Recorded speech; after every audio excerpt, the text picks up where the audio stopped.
ଓଡ଼ିଶାର ସମସ୍ତ ଟ୍ରେଡର ମାନଙ୍କୁ ମୋର ନମସ୍କାର। ମୁଁ ଜୟ ନାରାୟଣ ସାମଲ ଆପଣମାନଙ୍କୁ ସ୍ୱାଗତ କରୁଛି ଟ୍ରେଡ ଓଡ଼ିଶା ଚ୍ୟାନେଲକୁ, ଯେଉଁଠାରେ ସେୟାର ମାର୍କେଟକୁ ମୁଁ ଏଭଳି ଭାବରେ ଶିଖାଇବା ପାଇଁ ଚାହୁଁଛି କି ଅତି ସରଳ ଓଡ଼ିଆ ଭାଷାରେ ଆମେ ସେୟାର ମାର୍କେଟକୁ ଭଲ ଭାବରେ ବୁଝିବା, ଭଲ ଭାବରେ ଶିଖିବା।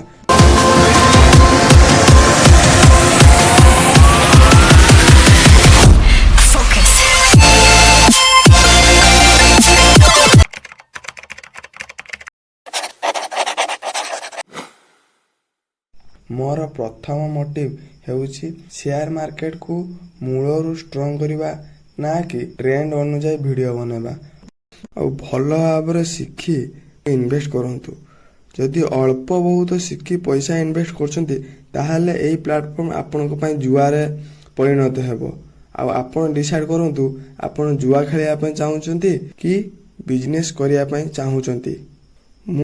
ଏହି ଭିଡ଼ିଓରେ ମୁଁ ଆପଣମାନଙ୍କୁ ସେୟାର ମାର୍କେଟ ସହ ଇଣ୍ଟ୍ରୋଡ୍ୟୁସ୍ କରିବି, ତା ସହ ଇନଭେଷ୍ଟ କ'ଣ ପାଇଁ କରିବା, ଷ୍ଟକ୍ ମାର୍କେଟ କ'ଣ, ଏହା କିଭଳି କାମ କରେ, NSE, BSE, index, stock, share, equity ଏସବୁ କ'ଣ ଭଲ ଭାବରେ ଆଲୋଚନା କରିବା। ସେୟାର ମାର୍କେଟର ଏଣ୍ଟ୍ରି ପଏଣ୍ଟ ସବୁ ଭଲ ଭାବରେ ଆଲୋଚନା କରିକି ବୁଝିବା ପାଇଁ ଚେଷ୍ଟା କରିବି। ଏସବୁକୁ ଭଲ ଭାବରେ ବୁଝିବା ପାଇଁ ଚେଷ୍ଟା କରିବେ, କାରଣ ଏହି ଭିଡ଼ିଓରେ ଯାହା ସବୁ ଶିଖେଇବି କି ଯାହା ସବୁ ବୁଝେଇବି, ଭାବିନେବ କି ଗଛର ମୂଳ। ସେୟାର ମାର୍କେଟର ଏଇ ଜିନିଷଟାକ ମୂଳ ଜିନିଷ। ମୂଳ ଷ୍ଟ୍ରଙ୍ଗ ରହିଲେ ସବୁ କିଛି ଷ୍ଟ୍ରଙ୍ଗ ରହିବ, ନହେଲେ ଗୋଟିଏ ପବନରେ ଗଛ ଗଡ଼ିଯିବ। ଆଉ ହଁ, ଭିଡ଼ିଓ ଯଦି ଭଲ ଲାଗୁଥାଏ ଲାଇକ୍ ସବସ୍କ୍ରାଇବ କରି ବେଲକୁ ଦବାଇ ଦିଅନ୍ତୁ, କାରଣ ଟ୍ରେଡ ଓଡ଼ିଶାର ଭିଡ଼ିଓ ଆପଣମାନଙ୍କ ପାଖରେ ସହଜରେ ପହଞ୍ଚି ପାରିବ। ଇନଭେଷ୍ଟ ନାଁ ଶୁଣି ଲୋକମାନଙ୍କ ମଧ୍ୟରେ ଡର, ଘୃଣାଭାବ ଆସିଥାଏ। ଯାହା ବି ହେଉ, ଏହା ତାଙ୍କର ବୁଝିବା ଭୁଲ। ମୁଁ ଏଭଳି କହିବାର କାରଣ, ଇନଭେଷ୍ଟର ମାନେ ଏହା କି ଆମ ପାଖରେ ଥିବା ସଞ୍ଚିତ ସମ୍ବଳ ବା କ୍ୟାପିଟାଲକୁ ସମୟ ଅନୁଯାୟୀ ଗ୍ରୋଥ କରିବା। ସମସ୍ତେ ନିଜ ସକ୍ଷମ ଅନୁଯାୟୀ ଇନଭେଷ୍ଟ କରିବା ଆବଶ୍ୟକ, କାରଣ ଆମେ ଡେଲି ୟୁଜ କରୁଥିବା ସାମଗ୍ରୀର ଦରଦାମ ଦିନକୁ ଦିନ ବଢିବା ଲାଗିଛି। ବଟ୍ ଆମେ ସଞ୍ଚୟ କରି ରଖିଥିବା ଟଙ୍କାର ମୂଲ୍ୟ ଦିନକୁ ଦିନ ବଢିବା ବଦଳ କମିଥାଏ। ଅନ୍ୟ ଦେଶ ମାନଙ୍କରେ ତାଙ୍କର କରେନ୍ସିର ମୂଲ୍ୟ ସମୟ ଅନୁଯାୟୀ ଇନକ୍ରିଜ ହେଇଥାଏ, ବଟ୍ ଆମ ଇଣ୍ଡିଆରେ ସମୟ ଅନୁଯାୟୀ ତାର ମୂଲ୍ୟ ଡିକ୍ରିଜ ହେଇଥାଏ। ଆଗକୁ ଆସୁଥିବା ସମୟ ଆମର କଷ୍ଟରେ ଦିନ ନ ବିତୁ, ସେଥିପାଇଁ ଆମକୁ ଇନଭେଷ୍ଟ କରିବା ନିହାତି ଆବଶ୍ୟକ। ତ ଆମ ସଞ୍ଚିତ ସମ୍ବଳକୁ ଇନକ୍ରିଜ କରିବା ପାଇଁ ଗୋଟିଏ ମାତ୍ର ରାସ୍ତା, ଯାହାକି ହେଲା ଇନଭେଷ୍ଟ। ତ ଇନଭେଷ୍ଟ ମାନେ ଏହା ନୁହେଁ କି ଟ୍ରେଡିଂ କରିବା କି ଜୁଆ ଖେଳିଦେବା, ସେମିତି ନୁହଁ। ବହୁତ ପ୍ରକାର ଇନଭେଷ୍ଟ ହଉଛି। ଯୋଉ ଜିନିଷ କିଣିବା ଦ୍ୱାରା ଦିନକୁ ଦିନ ତାର ଭ୍ୟାଲୁ ବଢିଥାଏ, ସେଥିରେ ପଇସା ଲଗେଇଲେ ତାକୁ ଇନଭେଷ୍ଟ କୁହାଯାଏ। ସେଥିରେ ଆମର ପ୍ରଫିଟ ହୁଏ। ଯେମିତିକି ସୁନା, ଜମି ହେଇଗଲା, ଲ୍ୟାଣ୍ଡ, ଏସବୁର ମୂଲ୍ୟ ଦିନକୁ ଦିନ ବଢୁଛି। କିଣିକି ରଖିଥିଲେ ଆମର ପଇସାର ମୂଲ୍ୟ ବି ବଢିବ। ମୁଁ କେବଳ ଫାଇନାନ୍ସିଆଲ ଗ୍ରୋଥ ପାଇଁ ନଲେଜ ସେୟାର କରୁଛି, ଆପଣ ମାନଙ୍କୁ ଇନଭେଷ୍ଟ ବା ଟ୍ରେଡିଂ କରିବା ପାଇଁ କହୁନି, କାରଣ ସବୁ ବିଜନେସ ପରି ଏଥିରେ ବି ରିସ୍କ ଥାଏ। ଇନଭେଷ୍ଟରେ କ'ଣ ହୁଏ, ଜଣେ କିଣିଲେ ଜଣକୁ ବିକିବା ପାଇଁ ପଡେ। ତ ଏହି କିଣା ବିକା କରିବା ପାଇଁ ଦୁଇଟି ୱେ ଅଛି, ଗୋଟେ ଡାଇରେକ୍ଟ ଆଉ ଗୋଟେ ଇନଡାଇରେକ୍ଟ। ଡାଇରେକ୍ଟରେ କ'ଣ ହୁଏ, ବାୟର ଆଉ ସେଲର ଦୁଇ ଜଣଙ୍କ ମଧ୍ୟରେ ଡାଇରେକ୍ଟ କଣ୍ଟ୍ରାକ୍ଟ ହୁଏ। ଇନଡାଇରେକ୍ଟରେ କ'ଣ ହୁଏ, ବାୟର ଆଉ ସେଲର ମଧ୍ୟରେ ଜଣେ ମଧ୍ୟସ୍ଥି ରୁହେ, ଜଣେ ମାଧ୍ୟମ ରୁହେ, ଯାହା ମାଧ୍ୟମରେ ଏହି କିଣା ବିକା କାର୍ଯ୍ୟଟି ହୋଇଥାଏ। ଏହି ମାଧ୍ୟମକୁ ଆମେ ଷ୍ଟକ୍ ମାର୍କେଟ ଲାଇନରେ ଏକ୍ସଚେଞ୍ଜ କହିଥାଉ। ଏହି ଏକ୍ସଚେଞ୍ଜକୁ ଆମେ ଆଗକୁ ଭଲ ଭାବରେ ବୁଝିବା। ଭିଡ଼ିଓକୁ ସ୍କିପ୍ ନ କରି ପୁରା ଦେଖନ୍ତୁ, ସବୁ ବୁଝିଯିବେ। ଭିଡ଼ିଓ ଲାଷ୍ଟକୁ କିଛି କନଫ୍ୟୁଜ ରହିବନି, ସବୁ ଭଲ ଭାବରେ ବୁଝିଯିବେ। ସେୟାର ମାର୍କେଟରେ ପଇସା ଇନଭେଷ୍ଟ କରୁ, ତ ଆମେ ତ ଡାଇରେକ୍ଟ ଯାଇକି କମ୍ପାନୀରେ ପଇସା ଇନଭେଷ୍ଟ କରିନଥାଉ ନା। ତ ଆମକୁ ଗୋଟେ ମାଧ୍ୟମ ଦରକାର ହୁଏ, କାହା ଜରିଆରେ ଆମେ ପଇସା ଲଗେଇ ପାରିବୁ। ଯାହା ଜରିଆରେ ଆମେ ପଇସା ଲଗେଇଥାଉ ତାକୁ ଆମେ ଏକ୍ସଚେଞ୍ଜ କହୁ। ଏକ୍ସଚେଞ୍ଜ ଆମ ଇଣ୍ଡିଆରେ ଦୁଇଟି ମୁଖ୍ୟତଃ, ଗୋଟେ ହେଲା BSE, NSE। Senior first BSE କୁ ଡିସ୍କସନ କରିବା ଭଲ ଭାବରେ। BSE ବମ୍ବେ ଷ୍ଟକ୍ ଏକ୍ସଚେଞ୍ଜ 1875 ମସିହାରେ ଇଏ ଆରମ୍ଭ ହେଇଥିଲା। ଇଣ୍ଡିଆରେ ସବୁଠୁ ପୁରୁଣା ଏକ୍ସଚେଞ୍ଜ, ଏସିଆରେ ବି ମଧ୍ୟ ସବୁଠୁ ପୁରୁଣା ଏକ୍ସଚେଞ୍ଜ। ବର୍ତ୍ତମାନ ଏଥିରେ 5500ଠୁ ବି ଅଧିକ କମ୍ପାନୀ ଏଥିରେ ରେଜିଷ୍ଟ୍ରେଟେଡ ଅଛନ୍ତି, ଯୋଉଥିରେ ଆମେ ଇନଭେଷ୍ଟ କରିପାରିବୁ। 5500 କମ୍ପାନୀରୁ ଯେଉଁ କମ୍ପାନୀ ଭଲ परफॉर्मेंस करे भल वैल्यूएशन आने सेही कंपनी रु टॉप 30 टी कंपनी लिस्टेड होती सेंसेक्स रे। एनएससी मॉडर्न बहुत इजी रे आमे एथिरे पैसा इन्वेस्ट करथाउ। Fully automated screen based electronic trading system ये सरल कर देछि ट्रेड करिया पे।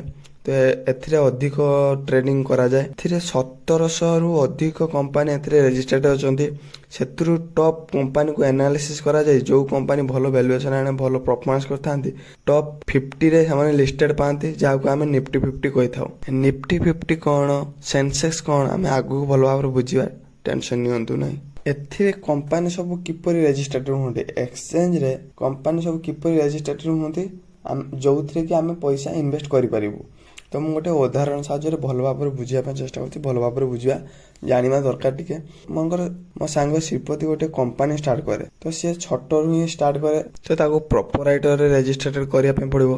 तापर ता कंपनी ग्रोथ अनुसार से प्राइवेट लिमिटेड करिवो आउ टिके ग्रोथ हेले एलटीडी रे रजिस्टर्ड करिवो। डायरेक्ट से चाहिए भी प्राइवेट लिमिटेड बा एलटीडी रे भी रजिस्टर्ड कर परिवो जदि सेही भलिया कंपनी से स्टार्टिंग करिया पई चाहूची।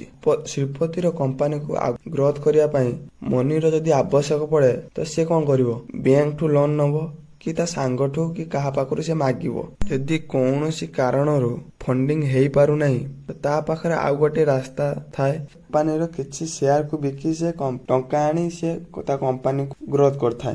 कंपनी रो शेयर बिकिया पई भी कंपनी को एलटीडी रे रजिस्टर्ड होइथिबा निहाती दरकार। तापर जाई से आईपीओ पई अप्लाई करिवो जहा को आमे इनिशियल पब्लिक ऑफर कहि थाउ। तापर जाई श्रीपति कंपनी आमे इन्वेस्ट कर थाउ। टिके सुनो टिके बुझो भलो भाबरे इन्वेस्ट करिया पर इंडेक्स कोन स्टॉक कोन शेयर कोन इक्विटी कोन ए सब को टिके भलो भाबरे बुझिनियो कारण एडा सब मूल जिनिस एडा को बुझिबा निहाती आवश्यक। एबे टिके टिके ए विषय जहार भी नॉलेज थिबो कि जानि थिबे तो सेमाने मनरे क्वेश्चन आनुथिबो कि शेयर इक्विटी स्टॉक ए सब तो मीनिंग्स गोटाए अलगा किपरि। उदाहरण साहाय्य बुझुचे राम कौन से एक कंपनी रो 10टी शेयर को से रखिछि या को हम शेयर बोली कहि थाउ। रवि कौन सी 5टी कंपनी रो 10टी शेयर को रखिछि आको हम स्टॉक कहि थाउ। कौन सी गोटिए कंपनी रो शेयर को जतरा भी रखो ताको हम शेयर कहबा।